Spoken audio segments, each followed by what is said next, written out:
a huge update on the new blacksmithing system, some new animals, and so much more in this monthly development update for Project Zomboid Build 42.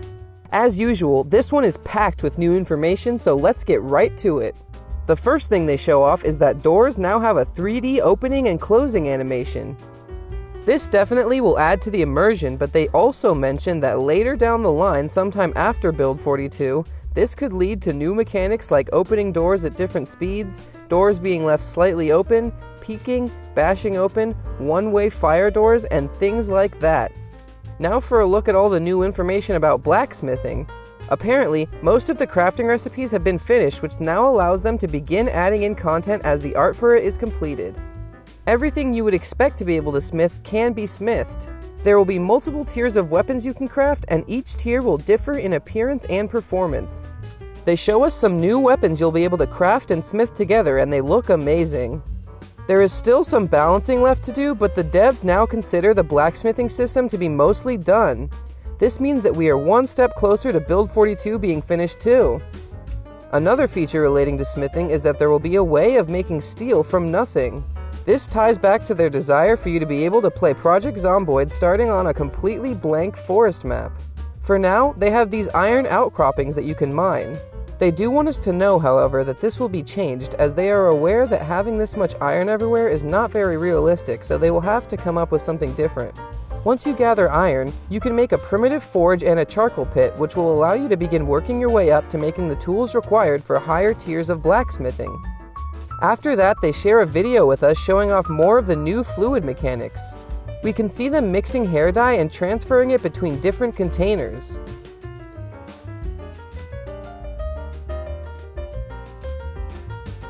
Next, they've added sandbox options that enable us to choose how much gasoline the gas stations will spawn with. You can decide if they are infinite or how much fuel they will have to start, as well as the chances for them to spawn completely empty. On top of this, they have made gas caps more visible on cars and also made fuel side indicators a vanilla feature. Continuing on, they tell us that they have now finished gathering more sounds from more actors to add diversity to the voices of your characters in Project Zomboid. There will be 4 male and 4 female voice options that you can choose from when creating a character. We get to hear these new voices in some videos that they give us.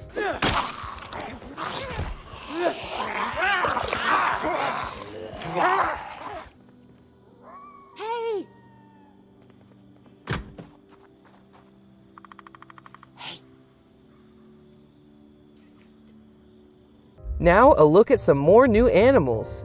Apparently, it's relatively easy to add animals with their new system, which is great news for the potential of future mods for the game. Because it's so easy, they've decided to add in raccoons and turkeys while they've been working on polishing the other animals that are already being added. The next thing they cover in the blog post is that Project Zomboid will now have support for 4K monitors, as they showcase here. Then we get some updates on the new additions to the map. First, they show us some examples of different signs we will see around the map as a way to spice things up as you're exploring. They also then show us this new Wild West tourist attraction that is being added in the expansion. Apparently, you'll be able to find some good crafting loot here, as well as zombified cowboy actors. After that, we learn about some new stuff coming to the clothing and armor side of things. There will now be the ability to wear different armor pieces on different limbs that can be mixed and matched. So for example, you can wear a football shoulder pad on one arm and a forged piece of iron armor on the other. Also, helmets and masks will now affect your vision cone, as well as modestly affecting hearing, adding to the realism. The last part of this month's blog post introduces us to some of the Project Zomboid dev team's new members. We have Soulfilcher, who has been mentioned before, Fenris, who is working on Discord integration, Patrick, who is working on ragdolls, and Matt, who is working on engine improvements. One other new guy, who goes by the Professor, has also joined the team. He actually used to work for Mojang on Minecraft Java and helped with things like oceans, coral, villager AI, village construction, and reworking the game's world generation. For now, they are keeping his job on the team a secret, but they say that it is something that the Professor is familiar with and they will cover it next time. Finally, the blog post ends with another holiday-themed video. this time for Thanksgiving because that's when this news was originally posted.